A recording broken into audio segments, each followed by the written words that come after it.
Hello and welcome to BYJU'S Exam Prep IAS. A very warm good morning to everyone. I hope all of you are doing good. I welcome you back to today's session of the Hindu Newspaper Analysis. It's 10 a.m. once again and it's just a day before this year's prelims examination. I hope all of you are doing absolutely fine. Today again we will be discussing some of the most important topics from the Hindu newspaper of today, both from the mains and from the prelims examination point of view. But before we do that, there are a couple of very important announcements. As you know, we are running right now a special mega scholarship offer for a lot of you students who can take advantage of this and take up to 60% off on our BYJU'S Exam Prep IAS courses. It only runs till the 30th of May. You can use the link given in the pinned comment to get yourself registered for this. Also, do remember tomorrow when the prelims paper ends, just a few hours after that at 7 p.m. we will be live right here on our YouTube channel discussing the prelims paper that comes in tomorrow. Each and every question will be discussed with the probable answers, the expected cutoff, what exactly can you expect, keeping this paper in mind for the next year as well. Don't forget to join us for that as well. We will be coming here at 7 p.m. live right here on our YouTube channel. Now let's come back to what are the topics that we have taken up for you today. From the mains examination point of view, we will be discussing first the sedition law in India. Why is it in the news? It's in the news because of what has happened in our neighboring country. So Pakistan, their Supreme Court has recently struck down the sedition law. Pakistan had a sedition law very similar to that of India, but their Supreme Court has struck it down. On the other hand, the author says that in India, the law still continues and we should learn for a change, maybe from our neighboring country. The second article that we have here is about the new parliament building that will be inaugurated tomorrow. We will be discussing why is there a need to have a new parliament building, what are the issues in the old parliament building. This is an article that talks about all these kind of details. And then we'll be discussing about the census of 2021 that has been delayed considerably. Now the government seems to be going ahead with this. The government recently released a proper document highlighting what will be the questions in this year's census, and there are certain details to be discussed about what are the questions in this year's census and what are not. Then from the prelims examination point of view, we will be discussing first the Indus Waters Treaty that is in the news, because the center government wants to make use of the treaty and utilize water going to Pakistan as well. Then we will be discussing about how Navy and ISRO have come together for the training plan of the Gaganyaan mission. As you know, Gaganyaan would be India's first mission where astronauts will be sent to space. India is planning to become the 4th country to send humans to space. Then we'll be discussing about how the Union Food Ministry has said that fortified rice is safe in India. There were some allegations from the opposition members from the Congress saying that fortified rice may not be very safe. This is an article based on that. And in the end, we'll be discussing how Bhutan and China are talking about their boundary dispute and where does India stand with regards to this. These are all the things that we have for today's discussion. So let's begin with the very first article. The first article is based on the question of sedition. Now, as you all know, we have a sedition law in India since the time of the British. What exactly do we mean by sedition? Sedition means if you plan a conspiracy against the country, if you betray your own country, if you betray your own nation, if you share the nation's secrets with an enemy country. In simple terms, that will be sedition. In India, the law of sedition goes back to the British era. The British had introduced it specifically to keep a control on the freedom fighters. So the freedom fighters who used to fight against the British, who used to agitate against them, many of the freedom fighters were forcefully sent to the prison under the sedition law. So sedition law was originally made by the British. When India became independent, the government of India very gladly continued the law because every government wants that power to keep people away when they are harming the country. The problem with sedition is that in the past few years especially, there has been a very thin line between nation and government that is being blurred. Please try and understand, nation and government are not the same things. For example, if you criticize the government, that is absolutely fine. In a democracy, you should have the right to protest against the government. In a democracy, you have the right to freedom of expression. You can protest and agitate against the government. However, what has been happening is government is now being seen as equal to nation. So if you criticize the government arrests you on the charges of sedition, saying that you are criticizing the nation. These are not the same things. Government criticism has to be acceptable. Government criticism is a part and parcel of our democratic structure, while nation is not the same as government. This is why there has all been a lot of detail, a lot of debate about whether sedition law has outlived its life in India or not. The reason why this article has been written, as I said, is that Lahore High Court in Pakistan has taken away the sedition law, while India still continues to have it. Now, just to give you an idea, if you see in India, what is the current status of sedition law? A few months back, the Supreme Court of India was hearing a case on sedition because many people had filed a protest in the Supreme Court that sedition law should be removed from India. The Supreme Court a few months back said that we are discussing the matter. We will be discussing whether or not sedition should be allowed in India or not. Till that time, the Supreme Court said that the government should not register any case against anyone on the question of sedition. Let me repeat. The Supreme Court is hearing the matter. They are saying that we are discussing this, but by the time that we come up with the final decision, the government, the police should not register any case on the basis of sedition. So in India, sedition law still exists. Although as per the Supreme Court, no one should be booked under sedition, at least for now. Sedition is a part of the Indian Penal Code, section 124A, and it seeks to criminalize any hatred or contempt or anyone who excites disaffection against the country. Now, the problem here is that the charges that are being framed against people on the concept of sedition, all of these are mainly against those who somehow are in the opposition parties. You will never see anyone from the ruling party or from the people who are in the ruling. You will never see any of them being charged with sedition. Sedition's implementation has been extremely picky by the government. Doesn't matter which government is in power.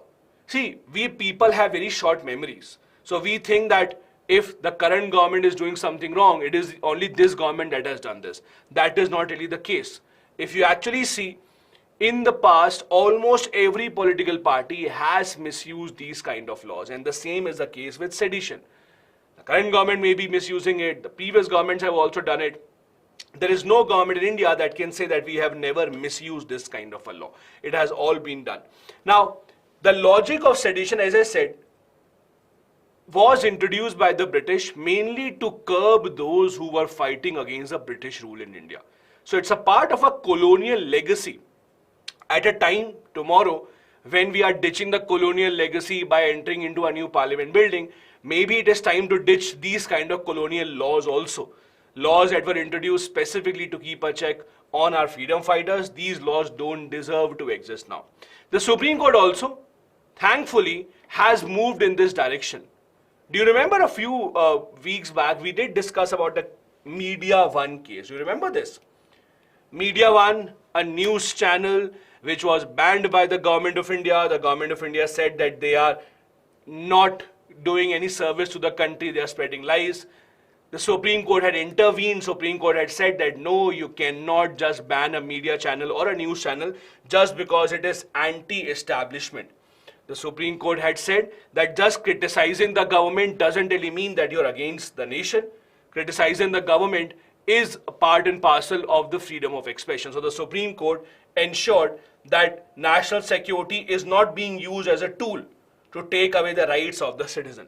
So there is a good hope, or there is at least positive hope, that the Supreme Court understands the fact that this law is being misused, and the Supreme Court is willing to make sure that that does not happen. Now, as I said, if you look at the history of sedition in India, it goes back a long time. 1837, Thomas Macaulay, famous for the Macaulay Minutes, he drafted the Indian Penal Code in 1837. At that time, sedition was made a part of the Indian Penal Code under section 113. Later it was taken out, but then again it was inserted in 1898. So it was first inserted by Thomas Macaulay, the person famous for Macaulay's education system, the person famous for changing the Indian education system in a way that it resembles a British education system. He was the one who drafted the IPC. It was later removed, but again it was to become a part of the IPC in 1898. A lot of freedom fighters, most prominent freedom fighters, Tilak, Gandhi, Nehru, all of these have been arrested by the British under this law of sedition only. Now, as you can see, even after India got independent, there were demands that sedition should go away now. It's a colonial era law. But the fact is that even after India became independent, every political party in power wants to retain this power in their hand. Every government wants to have this power where they can threaten people not to speak against them, where they can ensure that no one criticizes them, and that is why no government would want to really take away sedition. There have been multiple governments in power of every political party. Doesn't matter now, even if some political party says that we don't like sedition, but you can't trust them because when they were in power, they also did not take any action against sedition. Sedition, as I said, has been challenged under multiple governments in the Supreme Court, but none of the governments have accepted the idea that sedition should be removed. At present, as per 2019 data, sedition cases rose by 25% and arrests by 41%. A very good way to judge a law is the conviction rate.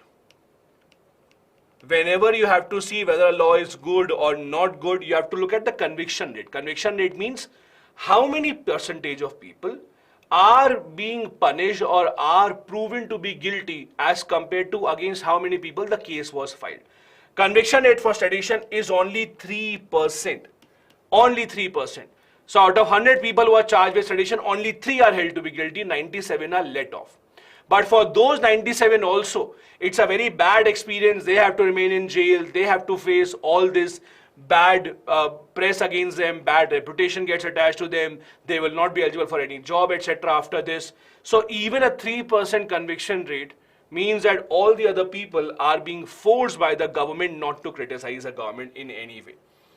The Supreme Court, as I said, has decided that we will not file any case on anyone against sedition till the time that the Supreme Court comes in with a final verdict on whether sedition should be a part of the Indian law going forward or not. This was our first article for the day. Let me quickly take up a few comments before I go ahead.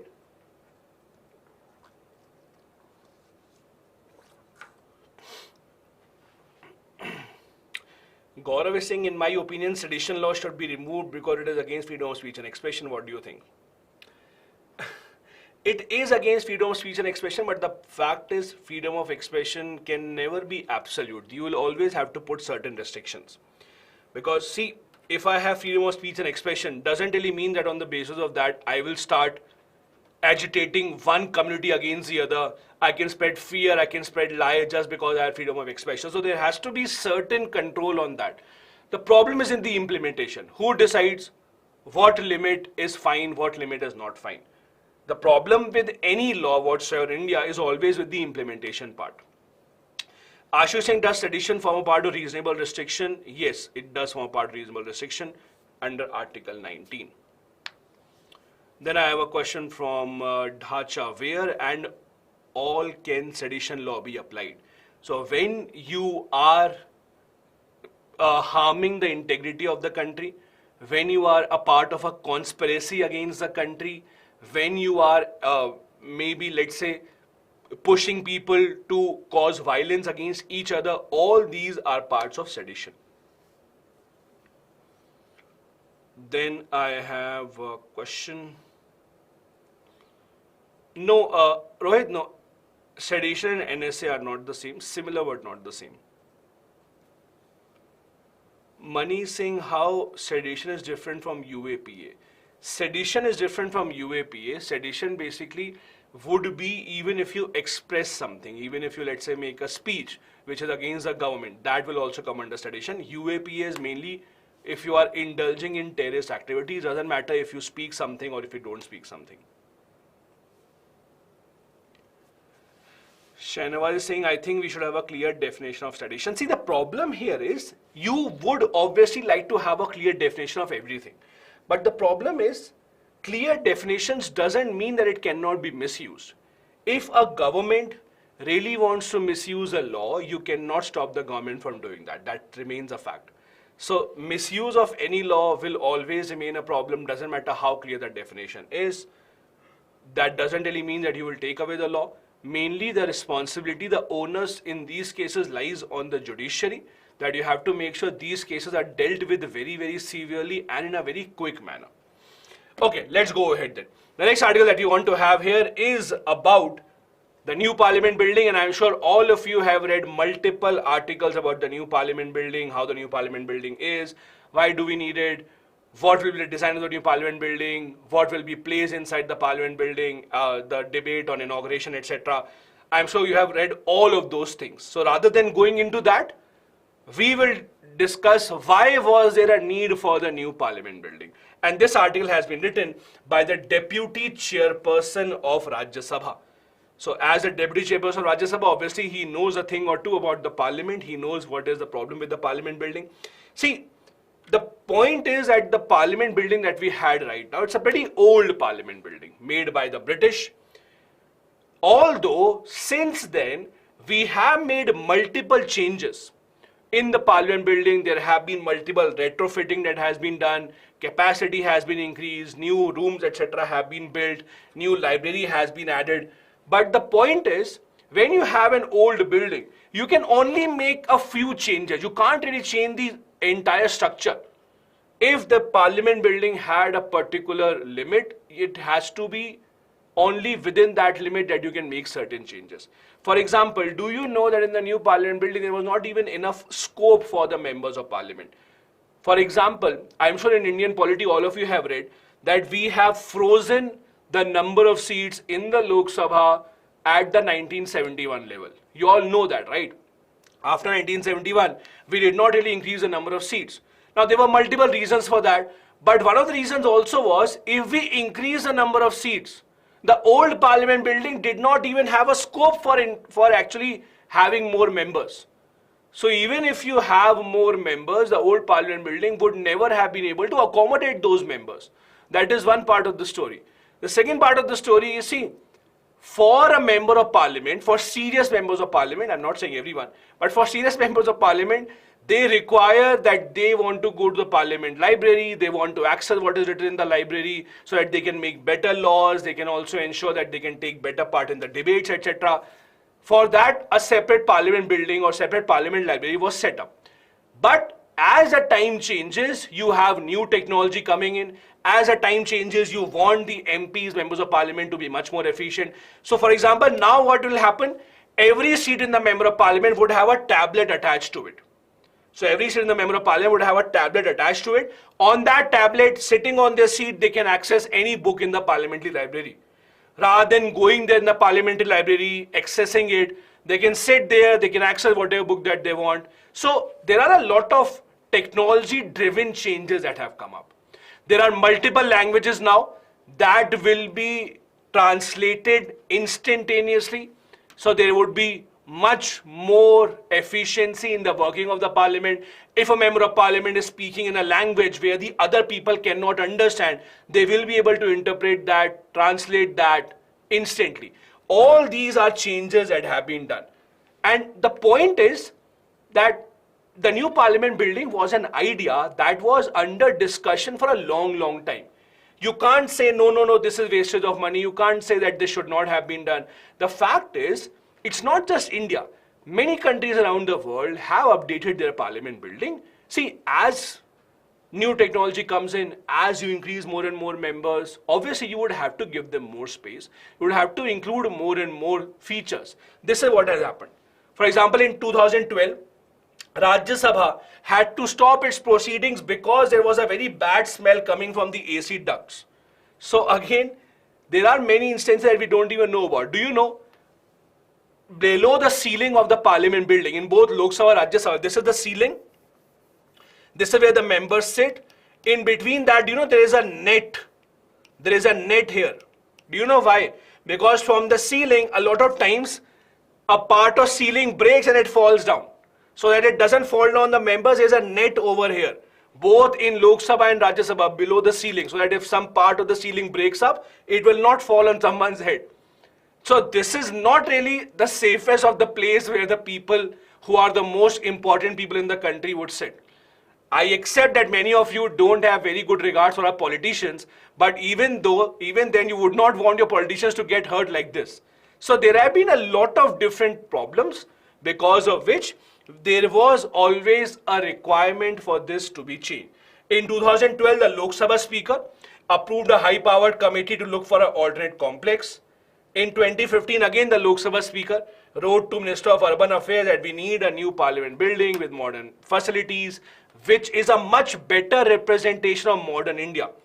The old parliament building is a representation of a colonial past, what the British could do. But then, now we want to tell the world or show the world what we are capable of, what we can design, what we can actually come up with. And this is why the new parliament building is something that was a necessity. Also, please remember, it's not that the old parliament building is going away. It will still be there, it will be used for other purposes. The new parliament building is a part of the same complex. So it's not that we will not have the old parliament building, it will still remain over there. It will be used for museum purpose and other purposes, etc. The new building, much more efficient, much more energy efficient, much more spacious. As I said, multiple languages can be translated instantaneously. Better gadgets, better e-library, reports, etc. will be accessible to the members of the parliament from their seat, so it will be much more efficient. At least you can hope it will be much more efficient. Whether or not it happens, it remains to be seen. But it will be much, much more efficient. Also, as I said, India is not the only country where a new parliament building is being made. In the past few years, many of the parliament buildings have been made. Like in 1988, Australia had their new parliament house. US Capitol was built in 1793. They have not remade it, but they have made multiple changes inside of it. Israel built their parliament in 1966, again upgraded in 1999. So there are multiple examples. India is not the only country which has done this. And again, when the parliament, I don't know how many of you remember, there was a parliament attack under which there were many people that were charged, including Afzal Guru. So when the parliament attack happened by the terrorists, 2001, it was again thought that maybe the parliament building is not as secure as it should be. So that was also one of the requirements, that the structure of the old parliament building may not have been as secure, as robust as it should have been, and that is why a new parliament building was required. So new parliament building, I'm sure all of you would have seen this picture. It is built in collaboration with the Tata company called the Tata Projects. It's in triangular shape. There are different themes of interiors. The theme of Lok Sabha is peacock. The theme of Rajya Sabha is lotus. The theme of the central lounge is the banyan. The capacity is much, much more, because if we do decide to increase the number of seats in the houses, we should be able to accommodate more members. So Lok Sabha will have a seating capacity of 888. Rajya Sabha will have a seating capacity of 384. We also have a hall for a joint sitting. In the joint sitting, it can accommodate up to 1272 members. It has been completed in about 3 years or so. So it is again a testament to what government projects can do if they really put their mind on that. The parliament building, by the way, is a part of a much larger government project. There's a much larger government project called the Central Vista Project. Central Vista Project, again, if you are familiar with Delhi, you would be able to understand this better. Even if you are not, if you go to Delhi, if this is the India Gate, just right in front of the India Gate, you have the Rashtrapati Bhavan. This is called the Rajpath, where the famous parade takes place.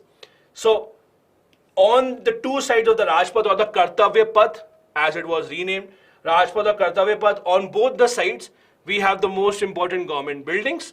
This is where the government is making changes under the Central Vista Project. So Central Vista Project would be new parliament building.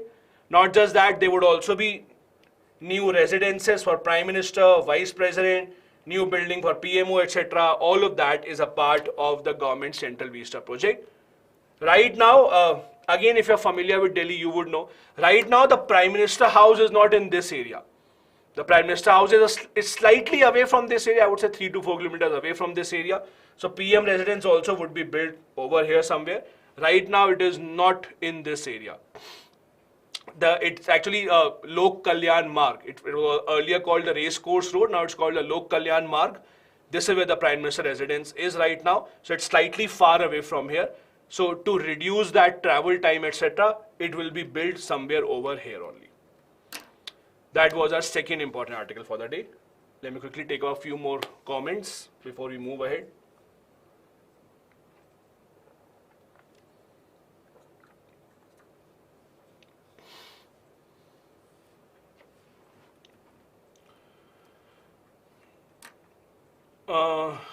Jigar is saying PM is a de facto ruler. What is the issue if he inaugurates the building? I don't know. Maybe the issue is that if you look at the order of precedence in the Indian Constitution, as per the order of precedence, the president comes first, vice president comes second, third is the prime minister. So maybe that is why because of which they are protesting. But again, the opposition parties maybe will tell you why they are protesting, but maybe this is the reason. Order of precedence ranks the prime minister as the third rank and not the first, not the second. Priyanshi saying, why do people go to jail for criticizing the government?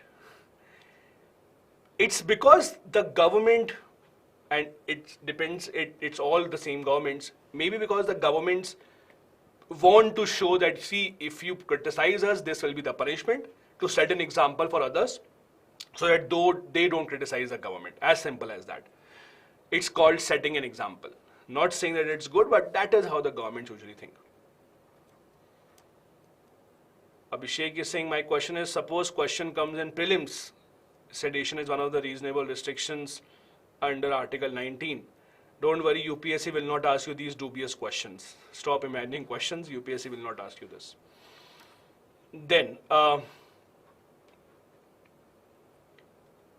Dhacha is saying, can anyone criticize our Prime Minister? You can try, all the best. If that's your question, you can. But I don't know what will happen after that. Do let me know. Do come up in the chat section next day after you criticize so that we know that you are safe and you are free. So that we can understand what happens, what are the consequences, okay? Okay, I'll take one more question from Sunny. Central Vista project and why redevelop the new parliament building, any few changes? We just discussed why we needed a new parliament building. Please don't tell me I have to explain this to you again. All these buildings are pretty old. Most of the parliament building, most of the government buildings, if you go into them, very old construction, not safe right now, and that is why you need to change this with time. As simple as that. Swati saying, how is the Central Vista project funded? In short, from your pocket, from my pocket, but the official answer would be from the Consolidated Fund of India.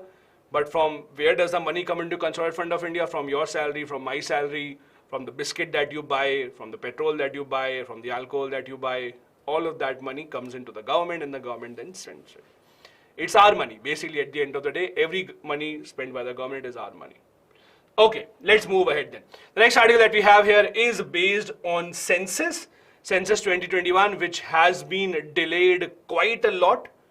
Finally, the government of India seems to be going ahead with the census exercise. There is an article written on this in the front page of the Hindu newspaper after all those full page ads that you see. The census article talks about what are the kind of questions that would be in this year's census and what are the kind of questions that have been skipped from this year's census. So one headline of this year's census is that only 6 religion options would be available to choose from. Now this is a problem because many people who don't follow any of these 6 religions had been arguing that they should be allowed to register their other religion. For example, if you see this, you can only register yourself in one of the 6 religions: Hindu, Muslims, Christian, Buddhist, Sikh and Jain. So you don't see any Jews, you don't see any Parsis, you don't see a lot of other options over here. This is why a lot of people had been demanding that in the census even their option should be included. For example, there are many tribals, Adivasis living in Chhattisgarh, Jharkhand, whose religion is that they worship nature. So they also wanted one other option for them, but again not included. In Karnataka, the Lingayat community also said that we want a separate religion for us, not only the Hindu religion, and we want to be a part of that. But that also has not been done. Because again, the problem is, once you include any new religion, then there will be a lot of demand from many sections of the country. This is the same as not forming a new state for every single language. Because if you form a new state for every single language, there will not be any end to it. Same is the case with religion here as well. This year's census will have a lot of different types of questions, very interesting questions also. Do you drink bottled water or do you drink tap water? Have you been affected by natural calamities, etc.? All these kind of things will be asked one by one. As you know, when the census exercise started, it was supposed to be an online exercise, meaning that the people would come to your house, ask for your detail and input that on their mobile app or tablet, etc.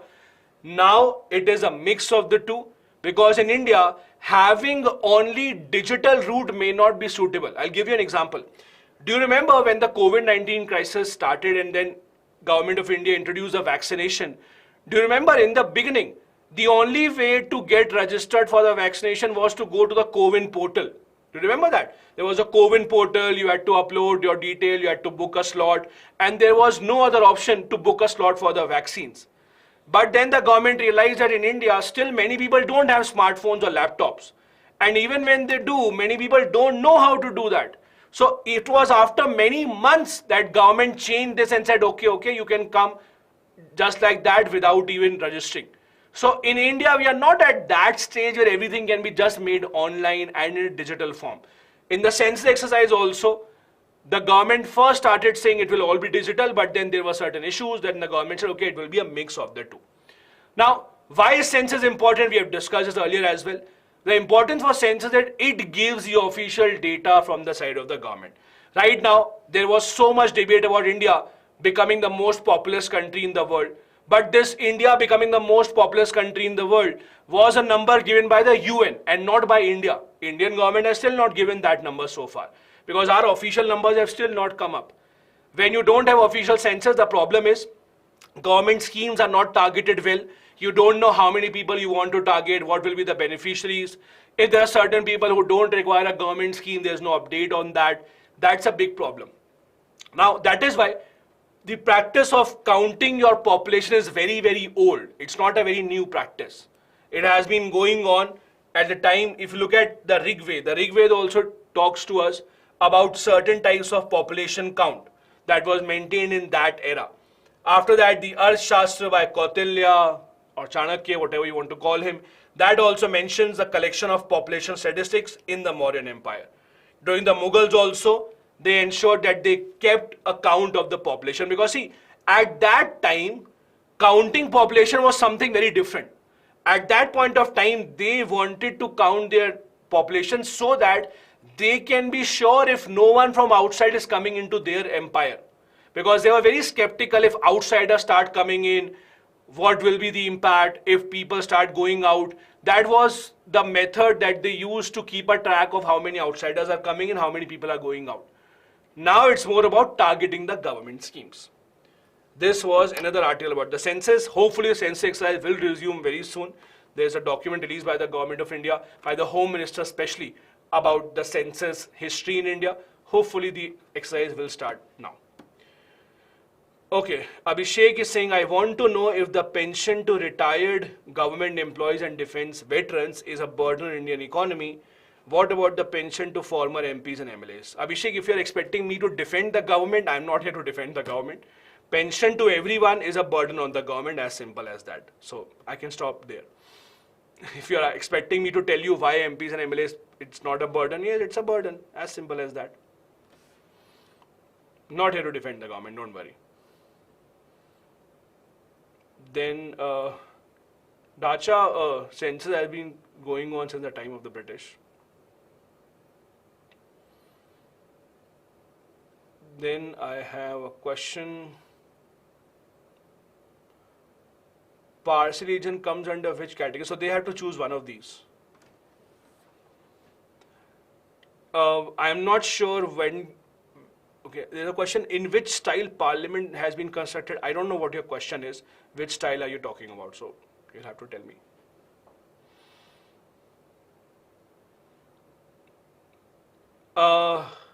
No, see, the entire PPT that you see here is a part of what you will download. So what you download, you will get the entire PPT. I'm not sure why you are saying that some parts have been excluded. It's everything would be there.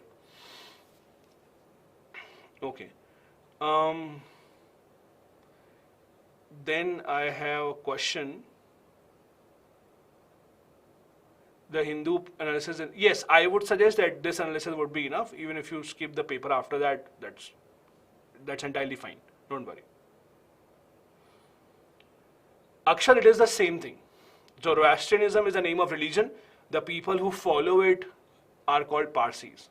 Like for example, the name of the religion is Hinduism, and the people who follow it are Hindus. Okay, I'll take one last question. Why was the census delayed? See, the government justification of census being delayed is that the pandemic came in, but after that also they should have started, but why they did not, I don't know. Government can only tell you. Okay, let's move ahead then. From the prelims examination point of view, we have a few important news stories coming in. First, the Indus Water Treaty. Now, what is the Indus Water Treaty all about? As all of you know, Indus plus the 5 tributaries of Indus, so Indus plus 5, total of 6 rivers flow from India towards Pakistan. When the two countries got partitioned, when the two countries got independent, what happened was that Pakistan started alleging that India is not giving them enough water, as a result of which in 1960, the two countries signed the Indus Water Treaty. It was negotiated by the World Bank. The World Bank negotiated the treaty. These 6 rivers were divided between the two sides. How were they divided? India got Ravi, Beas and Satluj, and Pakistan got Indus, Chenab and Jhelum. These 3 rivers got given to Pakistan. India got these 3 rivers. So, although the division seems to be 50-50, 3 rivers here, 3 rivers here, but that is not true. What happened was the water that Pakistan got was about 80% of the total water. The rivers that were given to India made about 20% of the total water. So basically what happens is, as per the Indus Water Treaty, India has the right to use Pakistan's water in a non-consumptive manner. In a non-consumptive manner. So India can use the water from the rivers going to Pakistan in a non-consumptive manner. Now what do you mean by non-consumptive manner? We cannot consume it, we cannot reduce the flow of it, we cannot take out the water, but we can just use it so that the quantity doesn't reduce. I'll give you a simple example. Let's assume you have to wash your hands. Now there are 2 ways in which you can wash your hands. Either you can just wash your hands in the river itself, the water will go away, you are not taking out any water. That is called non-consumptive usage. On the other hand, if you take a bucket, take water out of the bucket and then wash your hand, that will be consumptive usage. So when you're taking out water, consuming it, that's a consumptive usage. So that is not allowed. What we can do is, you can wash your hands within the river, although you should not do this, but that is what non-consumptive usage will be. That you're not consuming water, you're just using the flow of the water. Flow of the water can be used to build run-of-the-river dams. The point is, India is not utilizing the true potential of these 3 rivers that were given to Pakistan. That is Chenab, Jhelum and Indus. These are the 3 rivers. This is what the government is now trying to do. Government is making sure that we build more projects on these 3 rivers specifically. The problem here is, whenever we have these kind of rivers, or whenever we have these kind of projects on the Pakistan's rivers, Pakistan starts raising an objection. Every single time Pakistan sees any project being built by India, they have the right to raise objection, and that is what they do. That is why a lot of projects built by India on these rivers, the Kishanganga project, the Tulbul Barrage project, all of these have been delayed because Pakistan starts objecting against it. There have been multiple demands in India that we should re-sign the Indus Water Treaty because it is not in favor of India. India recently gave a notice to Pakistan also that you want to re-sign the treaty once again so that it is much more in balance, it's much more unbiased, but so far it has not been signed again. The next article that we have here is about the Gaganyaan project. Gaganyaan is India's first attempt to have astronauts sent to space from India. Now, the problem with sending astronauts to space is you have to be very, very careful about the safety. Not just the safety, you have to ensure that they come back also. Now, sending the rocket is not the most difficult part. The most difficult part is how to bring back the astronauts in a safe manner. This is why all this research is going on in the form of Gaganyaan. Now, this crew, that the astronauts that will go, when they come back, they will land on the water, so Navy has a major role to play here. How will Navy rescue them? How will Navy make sure the astronauts are safe? That is why Navy and ISRO are working together so that the Gaganyaan crew training takes place properly, so that when they come back, when they land on water, they can be rescued by the Navy. So the planning of water survival training facility is happening with ISRO and Navy coming together. As you know, the original plan of Gaganyaan was that originally it was to be sent to space in 2022. Because of the pandemic, because of all these things, it got delayed, and now it will be sent in the last quarter of 2024. The astronauts are still undergoing training. They were undergoing training in Russia also earlier. Now they are undergoing training in Bangalore especially to make sure that they are ready for this. Before we send humans to space, there will be 2 unmanned flights. So there will be 2 demo flights where humans will not go. After both these 2 are successful, G1 and G2, only after that we will have the human space flight. That will be called H1. So first there will be 2 unmanned space flights just to check everything is working fine. And then we'll have the human space flight. Now the Gaganyaan mission, as I said, has been extremely famous ever since ISRO decided that we will be sending astronauts to space. It's a project that was supposed to be first launched in 2022. It has been delayed multiple times because of the pandemic. Very few countries have been able to do this. Very few people have gone to space so far. India will become the 4th country only after US, Russia and China to be able to send any human to space. So it will be a big achievement. This will be in the low Earth orbit. So it will be about 300 to 400 kilometers from the Earth. So not very far off, just in the low Earth orbit. As you can see, very few people have gone to space. Please remember, it's not that an Indian has not gone to space. An Indian has gone to space, but not from an Indian spacecraft. First Indian to go to space, as you know, was the Indian Air Force pilot, that is Rakesh Sharma, but he was on a Soviet aircraft or Soviet spacecraft. So an Indian has gone to space earlier. Remember the famous story about him when he went to space? Indira Gandhi was the Prime Minister. Indira Gandhi asked him that, can you see India from the space? He said yes. So she asked him, how is India looking from the space? And he gave that very famous line. He said, Sare jahan se acha Hindustan hamara. So there is a story about how Indians have gone to space, but not on the Indian spacecraft so far. That is what the Indian Space Research Agency is trying to do now.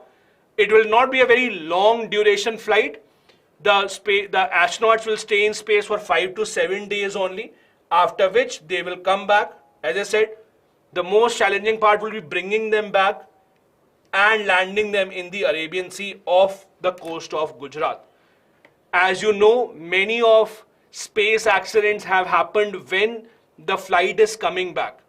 All of you would know about Kalpana Chawla. Kalpana Chawla lost her life when her crew was coming back and it exploded while entering the Earth's atmosphere. So this is where the problem is. So India is trying to be extremely sure so that we can at least bring them back safely. Before I go on, again, let me take up a few questions.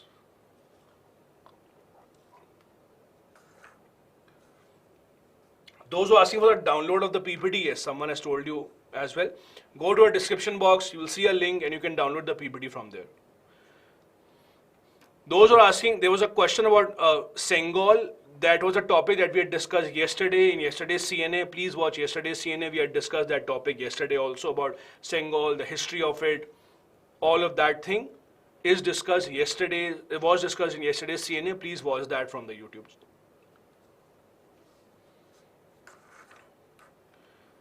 Okay. Okay, I'll take one question because it's interesting. Ashu is saying, why the World Bank intervened in the Indus Water Treaty? So, it's a pretty good question. Usually, World Banks don't come in between the treaties. So, what happened was, basically the story is that Pakistan in 1950s wanted to build certain dams on these rivers, the rivers that were flowing from India. So, they went to World Bank to ask for a loan. When they went to World Bank to ask for loan, India started objecting that how can you actually build dams on the rivers? How can you be so sure that we'll send you water?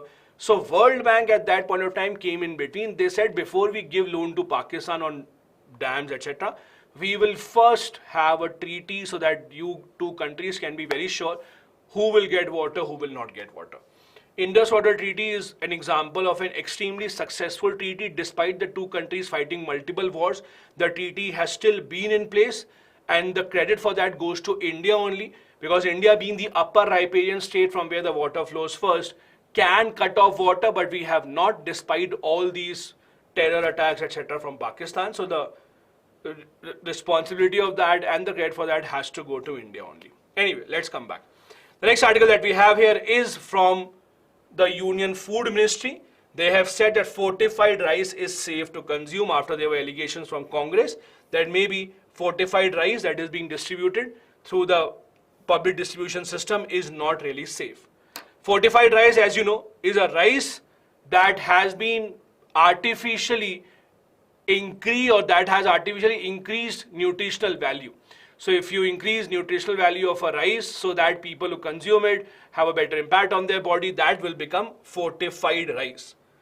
The ministry is saying that fortified rice is not something that happens in India only. Fortified rice is something that many countries distribute to their people, especially when they have a problem of malnourishment. USA also has been following this concept of fortified rice since 1958. Now, rice fortification is an important topic. It has been asked in the prelims earlier as well. Basically, what do you add in rice? Depending upon what kind of minerals you want to provide to your population. Usually vitamin A, B12, B1, iron, zinc, folic acid, all of these are usually added to rice for rice fortification. These are all micronutrients. This is considered as an attempt by India to meet the Sustainable Development Goals and to eradicate the problem of malnourishment in the country. Rice and wheat are two of the most consumed crops in India. They are the usual crops or usual things that people eat in every day-to-day life.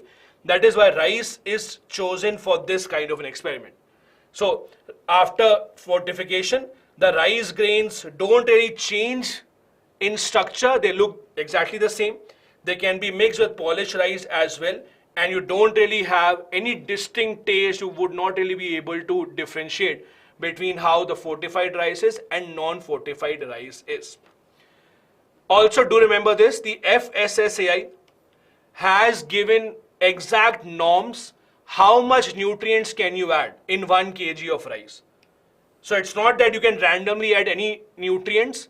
The FSSAI has given a limit. For example, in 1 kg of rice, you can have iron 28 to 42.5 mg, folic acid, vitamin B12, zinc, vitamin A, B1, B2, B3, B6.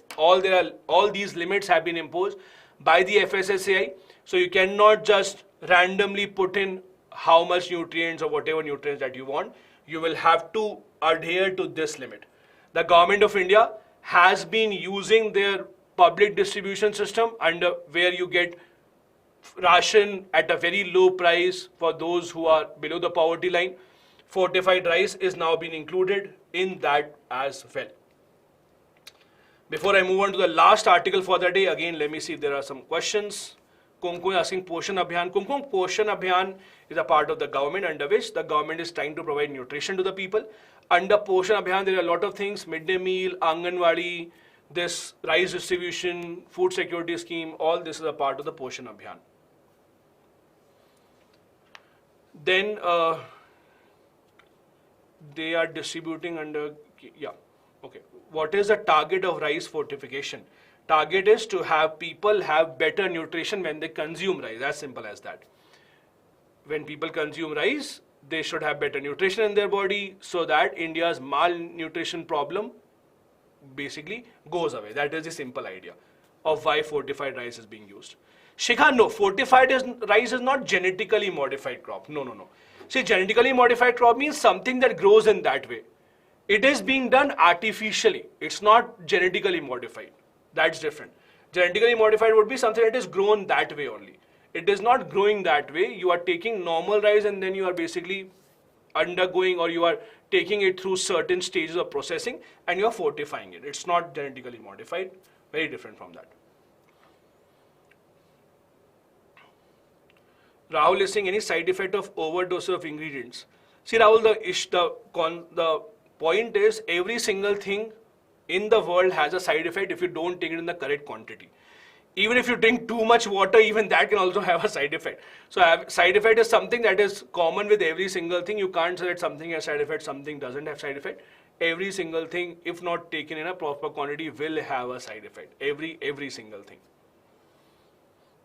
Okay, I'll take one last question. What are the concerns of rice fortification? So concerns are, there are some people who are saying that artificially trying to enhance the quality of rice may not be good for the human body. It would not really be suitable with the digestion of the human body, and the human body may reject it. This is the problem, or this is the concern with fortified rice. Okay, let's move on then. The last topic that we have here is the border issue between Bhutan and China, under which the discussions are happening right now. Bhutan and China, as you know, have border disputes at multiple places. I'll show you a map as well. Bhutan and China have been talking about their border dispute for a long time. It's not the first time that it is happening. India is concerned about that because Bhutan is a very close neighbor of India. With Bhutan, we also have a special treaty of friendship. And some of the areas where Bhutan and China have a problem, they are very close to India as well. So Bhutan and China, their talks are a concern for India as well. Let me first show you this map. If you look at this map, these are the three places where Bhutan and China have a boundary dispute. Out of all these, this one, the Doklam Plateau, this is the most important for us. So somewhere here, over here, this will be Doklam. The problem is Doklam region is too close to India's Siliguri corridor, that is the chicken's neck. If China occupies this area, they would be able to control what is happening in Siliguri corridor. This is why India has a major concern over here in Doklam. The problem is China recently has started making a claim on one more part of Bhutan, and this is very funny. Do you see this? There's something called the Sakteng Wildlife Sanctuary. If you actually see the Sakteng Wildlife Sanctuary over here, China a few years back said that this is also part of China. But the funniest part is, China doesn't even share a border over here. If you see, this is the Sakteng Sanctuary, and this is where China is. China is nowhere even connected to this part, but even then it doesn't really matter to them. Whatever they think is their area is their area. Tomorrow they will say Sydney is our area, New York is our area, just because we feel like. So China has made a claim over here, an area which actually shares a border with us, not even with them. And their argument is, China says, because Arunachal Pradesh is our area. So this is adjoining Arunachal Pradesh. So this is again also our area. The problem that India has is, China does this very often, and then China usually gives an offer to the country that, okay, there are two areas where we have a problem, you take one and we will take one. So what the problem here is, understand this, India fears China will offer a deal to Bhutan. The deal to Bhutan will be that, okay, you take the sanctuary, we will give it to you, but we will take Doklam in return. This is the problem that India has.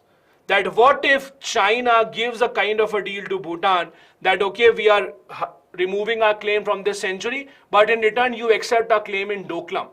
This is what India does not want, and that is why India is keeping an eye on what is happening between Bhutan and China.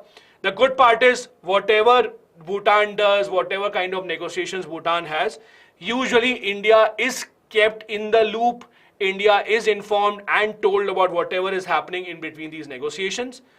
In the past, China has also offered a same kind of an agreement to us. In the past, China offered to India that, okay, you take Arunachal Pradesh, in return you give us Aksai Chin. But the problem here is, both of these are our territories only. How can you take one and we can take one? This is a big problem. Which brings us to the end of today's session.